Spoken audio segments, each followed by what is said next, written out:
Rahul Gandhian परदेशांत वचून भारताच्या जनतेचो आणि लोकशाहीचो अपमान केलो म्हूण ह्या घडणुकेचो भाजपाचो फुडारी रविशंकर प्रसादान खर निषेध केलो।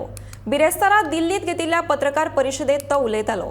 भारताच्या जनतेचो अपमान केल्ल्या खातीर राहुल गांधीन माफी मागपाकूच जाय।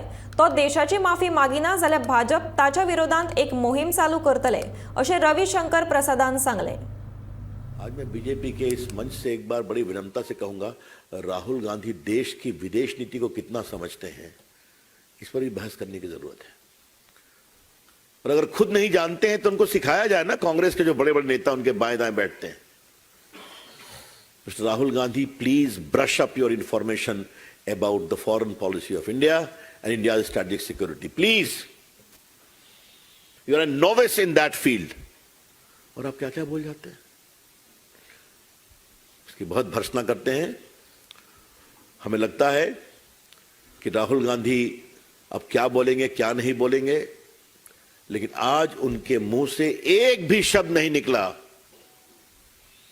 कि हमने जो भारत के लोकतंत्र के बारे में और विदेशी ताकतों के हस्तक्षेप के बारे में कहा था उसका हमें खेद है।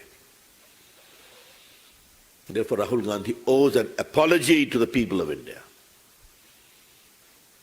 और हम उसके लिए मांग करेंगे। आज देश दुखित है उनके अहंकार से